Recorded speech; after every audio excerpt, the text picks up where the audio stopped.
المطاع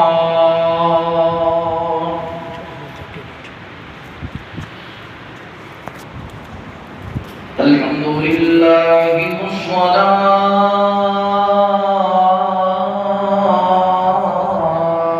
والسلام على صاحب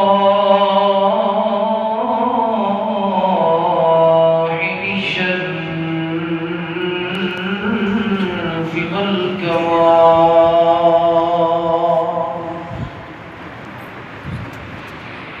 أما بعد فأعوذ بالله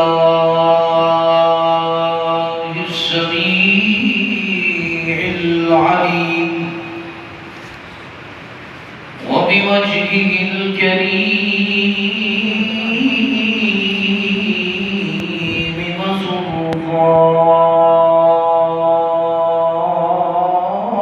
وسلطانه القديم من الشيطان اللعين الرجيم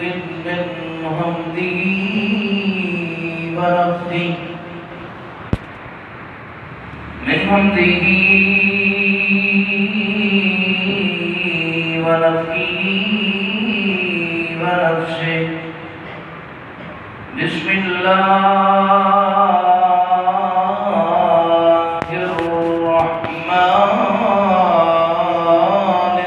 الرحيم.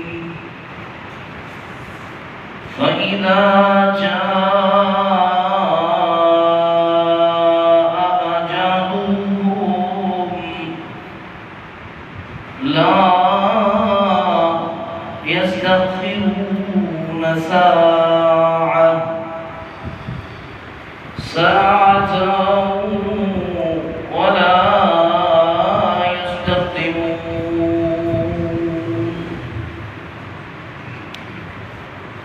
الله الذي خلقكم ثم يميتكم ثم يحييكم ثم إليه ترجعون. گرامی قدر احباب ذی وقار، اللہ تعالیٰ کا بے حد شکر ہے کہ جس خالق نے ہمیں اپنی توفیق کے ساتھ اپنے گھر مسجد میں ماہ مقدس رمضان مبارک کی طاق راتوں میں سے پہلی طاق رات میں جمع ہونے کی توفیق بخشی ہے. اللہ تعالیٰ سے دعا کریں کہ اللہ ہمارا یہ بیٹھنا ہمارے لیے ذریعہ نجات بنا دے.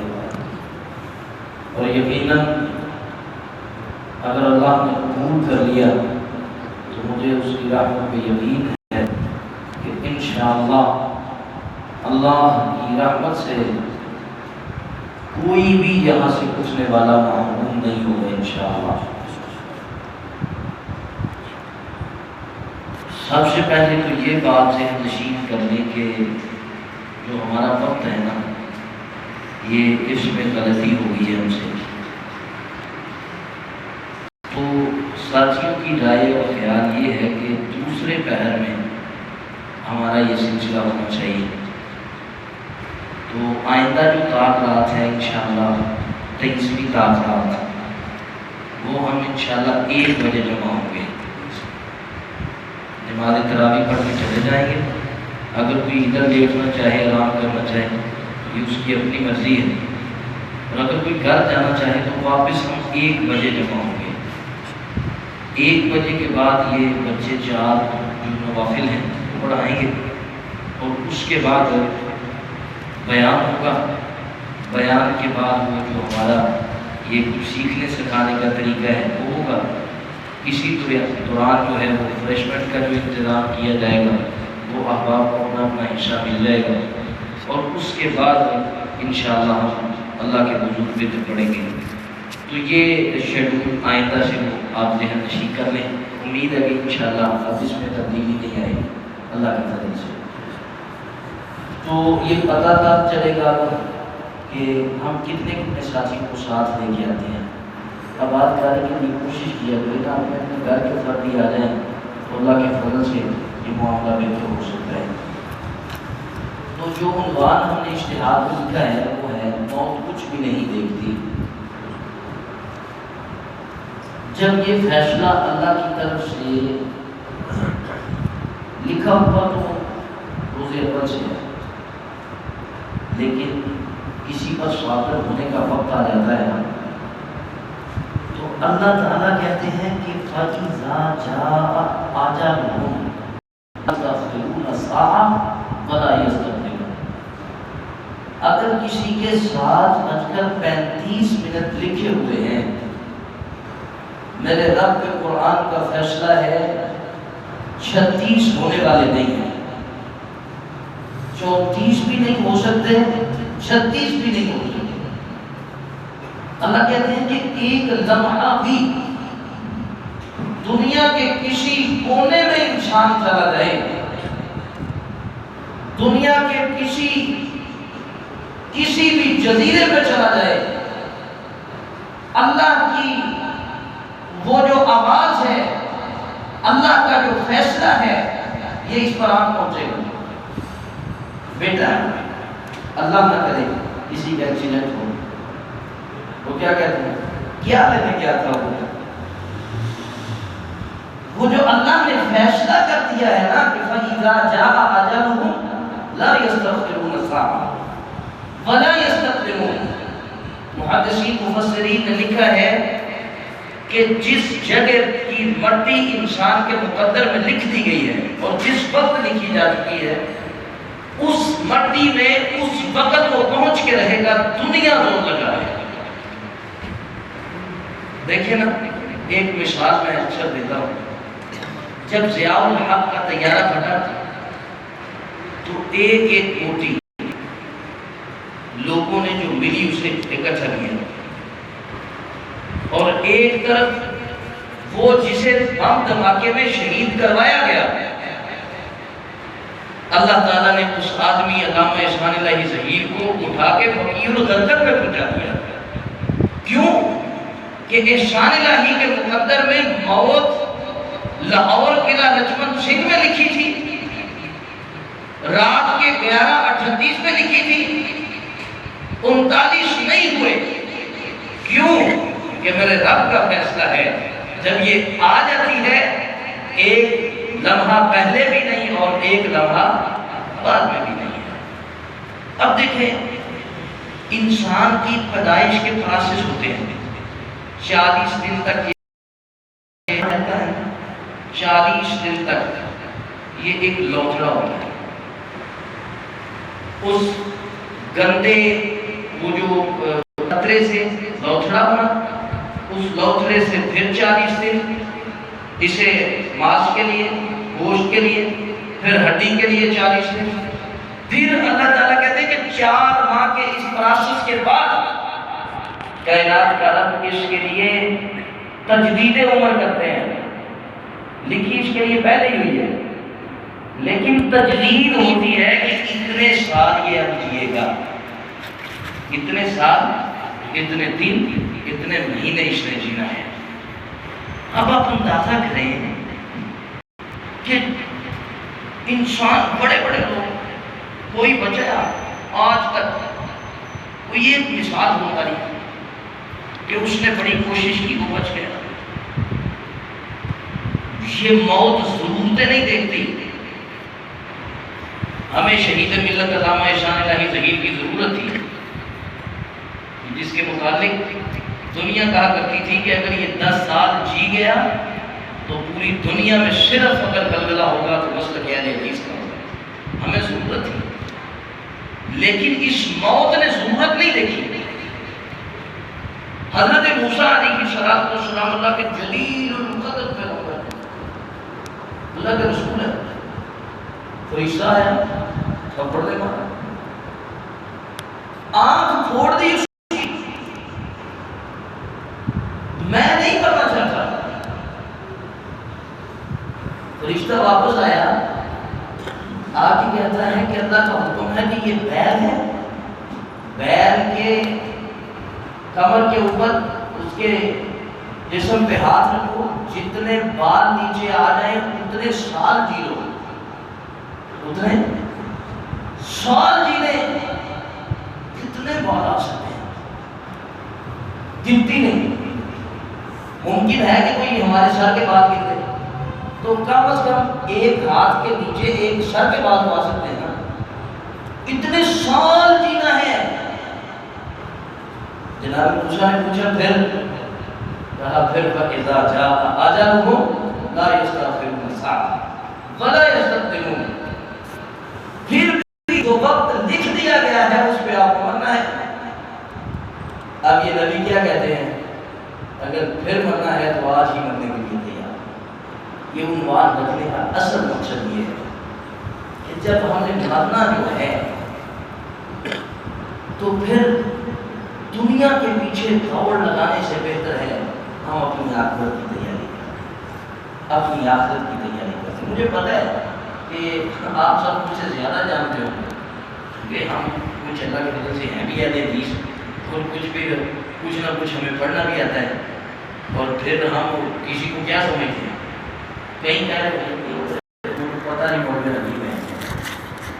مطلب بات کرنے کا یہ ہے کہ ایک فکر ہے دینا چاہتا ہوں وہ یہ کہ جب فیصلے اٹل ہیں پھر تیاری کیوں نہیں؟ لمحہ نہ آگے ہے نہ پیچھے۔ اب دیکھیں نا جناب سلیمان علیہ السلام بیت المقدس کی تعمیر کا سلسلہ جاری ہے۔ اللہ کی طرف سے یہ بات یاد رکھیں، اللہ کے جو نبی ہوتے ہیں نا، موت کا فرشتہ ان کے پاس اللہ کے حکم سے اجازت لے کے آتا ہے۔ اب جناب سلیمان کے پاس فرشتہ ہے، آگے کہا دیا آپ کا ٹائم ہوا چاہتا ہے، تو جناب سلیمان علیہ السلام کہنے لگے بھائی بیت المقدس جیسا عظیم کام میں نے شروع کیے ہوئے ہوں، وہ تو یہ جن بنا رہے ہیں، یہ تو کسی کے قابو میں نہیں آئیں گے۔ اب ضرورت تھی کہ نہیں سلیمان کی؟ لیکن اللہ کے قرآن کی سورہ شعراء میں لکھا ہے کہ جناب سلیمان علیہ السلام کو مشورہ دیا گیا کہ آپ شیشے کا ایک محراب سا تعمیر کریں، اس کے اندر کھڑے ہو جائیں، آگے اس میں کھڑے ہیں، اپنے عصا کے اوپر ہاتھ رکھیں، جو ہی وقت مقرر ہے جناب سلیمان علیہ السلام کی طرف دیکھ کے سارے جن کام لگے ہوئے ہیں، ادھر بیت المقدس کی تعمیر کا کام مکمل ہوتا ہے، ادھر سے وہ عصا کی لکڑی خراب ہوتی ہے، زمین پہ گرتی ہے، جناب سلیمان بھی گر جاتے ہیں۔ یہ موت نہیں دیکھتی میرے بھائیوں، کیا ہے یہ اللہ کا اٹل فیصلہ ہے، بقا صرف میرے رب کی ذات کو ہے۔ تو اس لیے اس موت نے کبھی کچھ نہیں دیکھا کہ آپ اندازہ کریں کہ حضرت رسول اللہ صلی اللہ علیہ وسلم کے جب پہلے بیٹے فوت ہوئے نا، تو اس وقت کفار نے یہ سازش تیار کی، رسول اللہ کو تانا دیا کہ اس کا نعوذ باللہ بیٹا بھی بچنا نہیں ہے، اور ان کی خواہش بھی یہ تھی کہ اللہ کرے نہ بچے نعوذ باللہ۔ کیوں کہ وہ سمجھتے تھے کہ اگر محمد رسول اللہ صلی اللہ علیہ وسلم کی نسل بھی چل گئی نا تو یہ بھی دنیا میں ایک انقلاب پیدا کر دے گا۔ وہ تو حضرت رسول اللہ تھے نا۔ میری تاریخ بڑی درج شدہ ہے لیکن کبھی ہم نے پڑھی نہیں نا، ہمیں پتہ نہیں۔ حضرت صوفی عبداللہ صاحب مامو کا والے رحمۃ اللہ علیہ سے اتنا عظیم مرد مجاہد تھا کہ آپ اندازہ کریں کہ انگریز نے ان کے جسم کے اس حصے کو ختم کر دیا تھا صرف اس وجہ سے کہ اس کی ہوئی صحبت سے پیدا ہونے والا بیٹا بھی ایسا انقلابی شخص ہوگا کہ جو ملک کی تاریخ کو بدل کے رکھ دے گا۔ یہ شروع سے یہود و حقوق نے سازشیں کی ہیں۔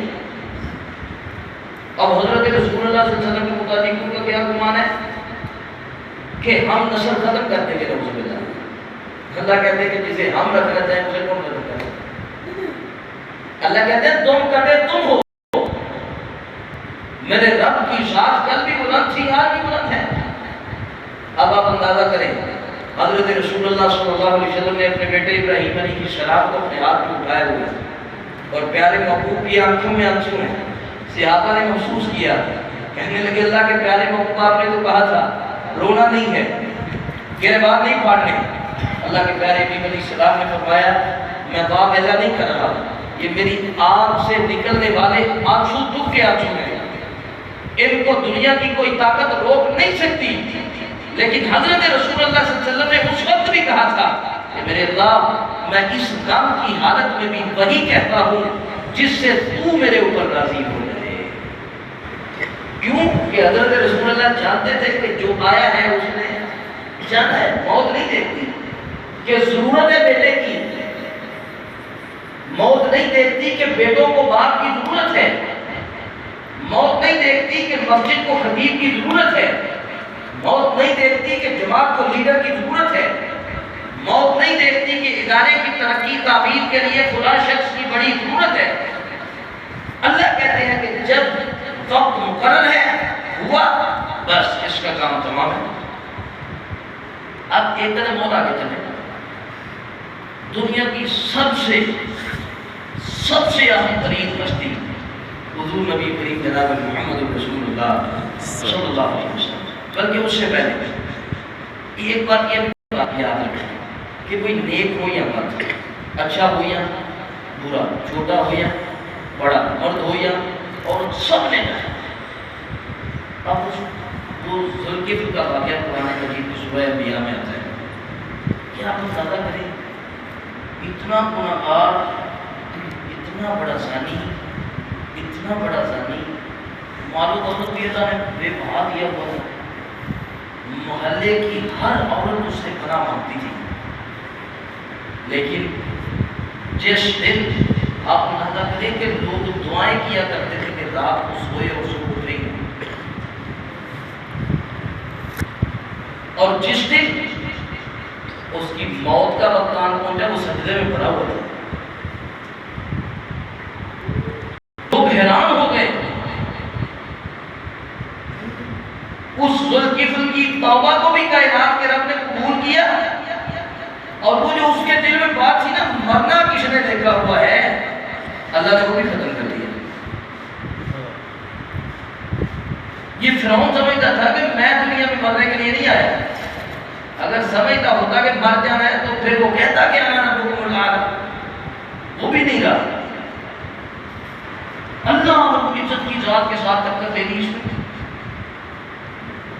ہے، ایک لمحہ بھی تاخیر ہوئی ہو، ایک لمحہ پہلے نہیں، پورے ٹائم پہ فَإِذَا جَاءَ أَجَلُهُمْ لَا يَسْتَأْخِرُونَ سَاعَةً وَلَا يَسْتَقْدِمُونَ۔ اس نے نہیں دیکھا، اب وہ کہہ رہا ہے کہ اللہ پڑھتا ہوں، موسیٰ کے رب کو مانتا ہوں، لیکن وہ ایک ہی ہوتا اس کے مقدر میں تھا، اسے لیا کام تمام۔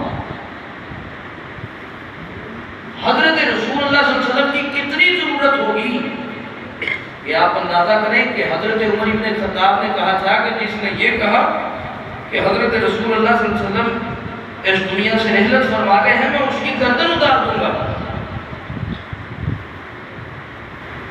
کیا وہ رہے؟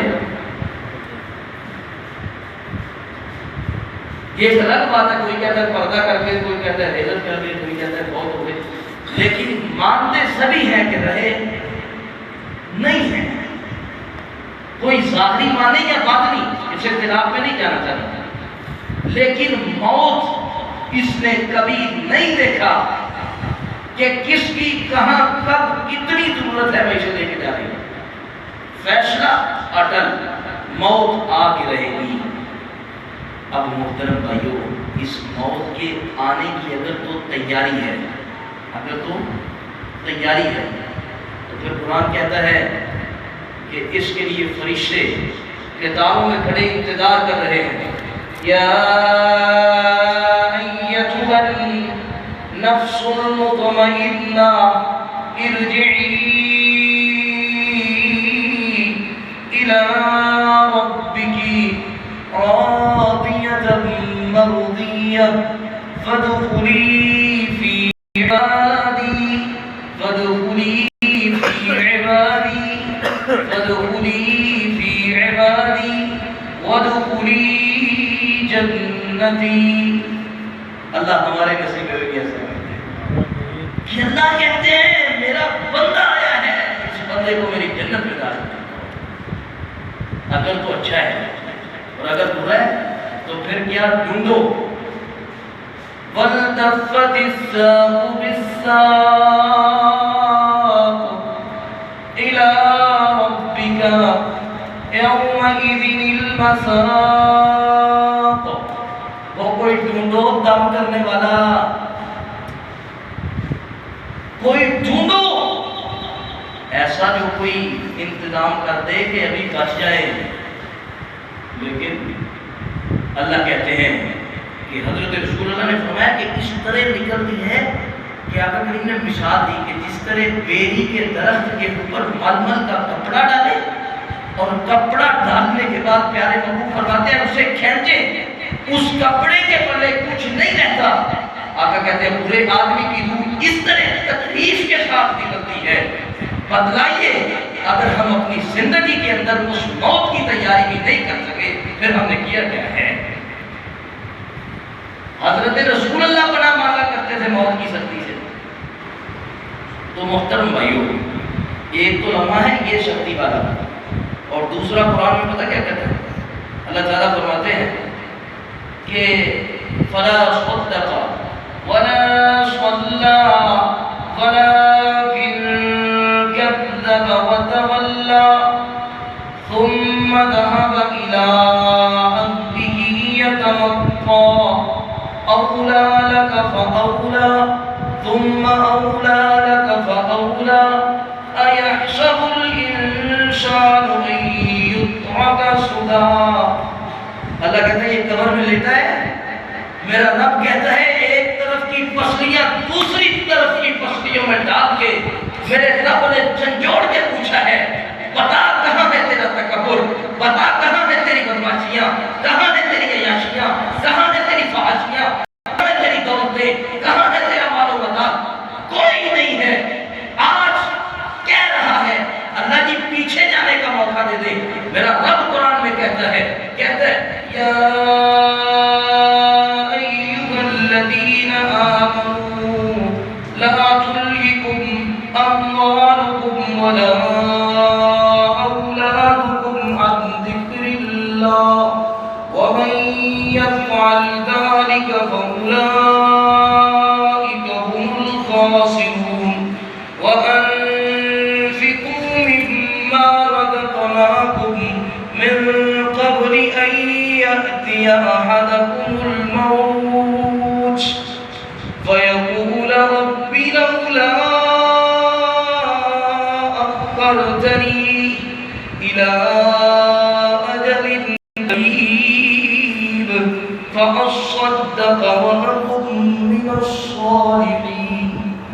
کہتا ہے اللہ جی ایک موقع دے دیں. جب رب نے موقع دیا تھا اس وقت کہتا تھا میرے پاس وقت نہیں ہے. کیا کریں، گھر کی ضرورتیں پوری نہیں ہوتی، کیا کریں. کہتا ہے کہ میرے پاس سر میں خارج کرنے کے لیے وقت نہیں ہے. کبھی لوگ مذاق کیا کرتے تھے اس لفظ کے ساتھ، آج حقیقت میں لوگ بول کے فخر محسوس کرتے ہیں. مصروف ہی اتنے اپنی زندگی میں. پھر رب سے کہے گا اللہ موقع دے دے. میرا رب کہتا ہے پھر موقع نہیں دیا تھا اس وقت کیا کر گیا ہے. تو پیارے بھائیو یہ فکر دینا ہے جب رہنا نہیں تو پھر پتہ ہے کہ آگے ہم نے گر جانا ہے. تو جو گرنے سے بچنے کی کوشش نہیں کرتا ہم اسے بے وقوف کہتے ہیں. ایک آگے بنا ہوا ہے تالاب، آپ کا بیٹا اس میں جاتا ہے، آپ اسے روکتے ہیں بیٹا نہیں، بیٹا تیرا نقصان ہے. کبھی کسی باپ نے کہا ہو کہ بیٹا وہ سوئچ بولتے ہیں نا اسے جس میں تار وغیرہ لگاتے ہیں، اس میں ہاتھ دے کوئی بجلی. کبھی کسی باپ نے کہا ہو کہ بیٹے پکڑ اسے، ہر کوئی کہتا ہے ادھر نقصان ہے. اس دنیا میں اگر ہم نے زندگی عیاشی فحاشی مستیوں میں گزار دی تو آگے تو آج کی ہماری فکر یہ ہوئی کہ جب جانا ہے تو پھر تیاری کریں. پھر کیا کر رہے ہیں؟ کپوں کے بول تو دیں آپ کیا کر رہے ہیں؟ تیاری کر رہے ہیں. اللہ ہمیں توفیق عطا فرمائے. اور لازمی نہیں ہے کہ تیاری کرنے کے لیے جناب 10 گھنٹے ہی کھڑے ہوئے ہیں. تیاری کے لیے بڑا آسان فارمولا ہے. کام پہ گئے نا حلال کمائیں. کیا کریں؟ صبح اٹھے فجر پڑے کھانا کھانے بیٹھ گیا رسول اللہ کے طریقے کے مطابق کھا لیں حلال کھا لیں. رستے میں کوئی ملا ہے نا اسے یہ نا کہ میں چودھری ہوگا تیری ضرورت کی نہیں میرا بھائی ہے بھائی ہو. اور مجھے 4 پیسے آ گئے. فرعون کے پاس بھی تو آئے تھے حمان کے پاس بھی آئے تھے قارون کے پاس بھی آئے تھے. کدھر ہے وہ؟ زمین نے بھی قبول نہیں کیا تھا. کیوں؟ کہ انہوں نے اللہ رب العزت کی ذات کے ساتھ تکبر کیا. تو ہمارے اندر تکبر نہیں یہ چھوڑ دے. بڑا آسان مزیدار زندگی سیدھا اللہ کے بدلے جنت. مشکل کام کوئی نہیں ہے لیکن وہ جہاں ہم جس رستے پہ چل پڑے ہیں یہ ذرا مشکل ہے. اللہ تعالیٰ ہمیں اصلاح کی اور تیاری کی توفیق عطا فرمائے. وہ بھی بتایا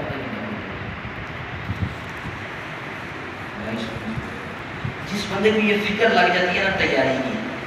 ایک بندے کو فکر لگ گئی اتنی فکر لگ گئی. حضرت رسول اللہ نے بیان کیا نا مسجد میں بندہ جناب پریشان ہو گیا. اس نے جاتے ہی نا اللہ سے دعا پتہ کیا کر دی. کہتا ہے اللہ جی میں جہنم کا عذاب نہیں جیت سکتا. میرے گناہوں کی سزا مجھے دنیا میں دے. میرے گناہوں کی سزا دنیا میں دے. اب آپ اندازہ کریں 3-4 دن وہ ساتھی مسجد میں نہیں آئے. حضرت رسول اللہ نے پتا کیا کہ وہ کدھر ہے. صحابہ کہنے لگے پیارے وہ تو بڑا سخت بیمار ہے. آقا کریم نے فرمایا اس کے گھر کی طرف میری رہنمائی کرو. حضرت رسول اللہ اس کے گھر میں گئے. آپ اندازہ کریں کہ 4 پائی پہ پڑا وہ نظر ہی نہیں آتا تھا. آقا کریم علیہ السلام نے فرمایا او بھائی پڑھ ربنا آتنا فی الدنیا حسنہ وفی الآخرۃ حسنہ وقنا عذاب النار. حضرت رسول اللہ نے پوچھا ہوا کیا تھا تجھے کیوں ایسا کیا ہے؟ کہتا ہے پیارے محبوب مجھے اللہ سے ڈر لگتا ہے. اللہ سے وہ بخاری شریف میں آتا ہے ایک بندہ نا بڑا گنہگار تھا. اتنا گنہگار کہ اپنی اولاد کو پاس بلا کے پتہ کیا کرتا. کہتا ہے بیٹو میں تمہارا باپ ہوں. میں نے زندگی میں کوئی اچھا عمل نہیں کیا لیکن اب مجھے اللہ سے ڈر لگا. اسے موت کا یقین ہو گیا نا کہ اب آ کے رہے گی. فکر لگ گئی اسے. کہتا ہے مجھے ڈر لگ گیا بیٹو ایسا کرنا میں فوت ہو جاؤں نا مجھے آگ کے ساتھ جلا دینا میری راہ کو سمندر میں پھینک دینا. اب اس نے کیوں کہا کہ اسے پتا چل گیا تھا کہ موت اٹل فیصلہ ہے. جب یہ فیصلہ ہوگا تو پھر اللہ کے سامنے پیشی ہوگی. اس پیشی کے لیے میرے پاس کچھ نہیں. اللہ کے پیارے محبوب پیغمبر جناب محمد رسول اللہ فرماتے ہیں کہ اللہ تعالیٰ نے اس آدمی کے ذرے ذرے کو کٹا کر دیا. اب اسے پوچھا گیا کہ ایسا کیوں کیا تھا. کہنے لگا اللہ جی میں نے اپنی اولاد کو کہا اس لیے تھا کہ نہ کوئی اس ذرے ذرے کو اکٹھا کر سکے گا نہ کوئی حساب لے گا. میرے رب نے اس ذرے ذرے کو بھی اکٹھا کر کے اس کو سامنے کھڑا کیا.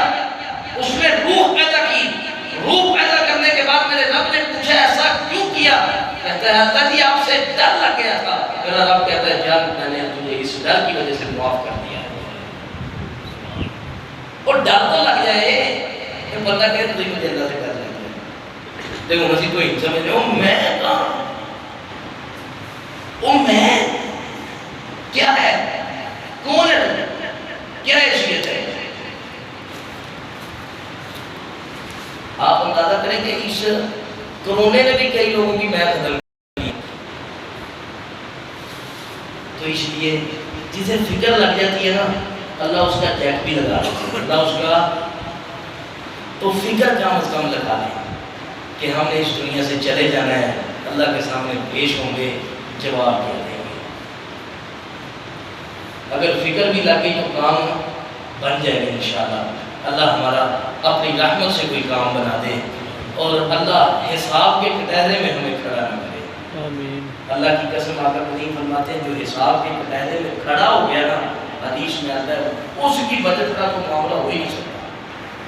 تو اللہ ہمارے حساب کو آسان کر کے کوئی فیصلہ ہی کر دے، جاؤ تو میں تو اپنا نام لے کے اللہ کہہ سمجھا یا تو اللہ سے کہا کریں اللہ کہہ دے کہ جناب اللہ مجھے معاف کیا۔ وہ ہمارے بڑے افسر تھے نا، وہ دعا کیا کرتے تھے 27ویں رات کو، نام لے دیں گے، کہہ دے اللہ تو ہمارا رب ہے، کہہ دے نا کہ میں نے تم سب کو معاف کر دیا ہے، میں نے تمہارے لیے جنت کے فیصلے کر دیے۔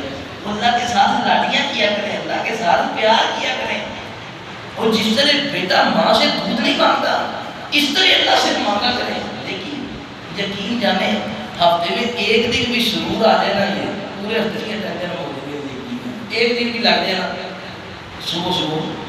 وہ میں کل فیس بک پہ کلپ سن رہا تھا، ایک وہ ہے تو ذرا تھوڑا اس میں نا تھوڑی خوش بھی ہو جائے نا، یہ نہ پہ لوگ پہ ہم ڈراڑا بار بار کریں۔ وہ نا مولوی صاحب کہیں چلے گئے، مسجد کے خطیب تھے، تو درس وغیرہ دے کے آئے، 2 دن لگ گئے، واپس آئے تو جناب بابا جی نے چابیاں پکڑی ہوئی، پھڑو چابیاں کسی پہ پانی بھی کسی پہ جناب لائٹ بھی گئی سی، فلاں بھی گیا سی، فلاں بھی گیا سی۔ بندہ مجھے بھائی تو آگے لائٹ چیک کر لیں سی نا۔ اب وہ کام خراب، وہ اگلے دن 2 دن گزرے، پھر مولوی صاحب کا درس تھا، مولوی صاحب بیچارے ڈرے ہوئے تھے کہ جی میں کیا کام تو پہلے ہی خراب ہے۔ 3 دن مسلسل مسجد میں یہی شور چلتا رہا، مولوی صاحب درس پہ کوئی نہ گئے، درس پہ کوئی نہ گئے گا۔ تو وہ اپنے ساتھ والے کو کہنے لگے بھائی گاڑی اندر کر دو، اس نے گاڑی اندر کر دی۔ اس نے کہا مولوی صاحب ماجرا کیا ہے؟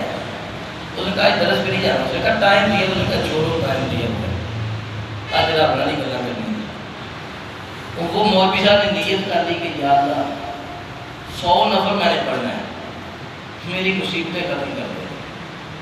وہ کہتے ہیں کہ صبح صبح مولوی صاحب نے 100 نفر نیت لیا، اللہ اکبر اللہ اکبر اللہ اکبر اللہ اکبر۔ اور جب 100 پورا ہوا تو اتنے میں مسجد کے دروازے پہ ڈاکٹر کی آواز آ گئی، پوچھا کون ہے؟ تو بیٹا کہنے لگا ابا جی فوت ہو گیا۔ تو وہ میں نے جو بات سنانی ہے وہ پتا کیا، وہ مولوی صاحب پتا کیا کہہ رہے تھے، رات ایک ہی لگے جی 40 لگ جائے تھے تے جے وہ سننا نہیں لگ جائے ایک ہی کہ یا اللہ معاف کر دے، یا اللہ معاف کر دے۔ یقین جانے اللہ کو پیار آتا ہے، اللہ کو پیار آتا ہے، تو اللہ تعالیٰ پیار کرنے والے ہیں، ہم پیار دیتے نہیں۔ اللہ ہمیں اپنی اصلاح کی توفیق عطا فرمائے۔ ہو گیا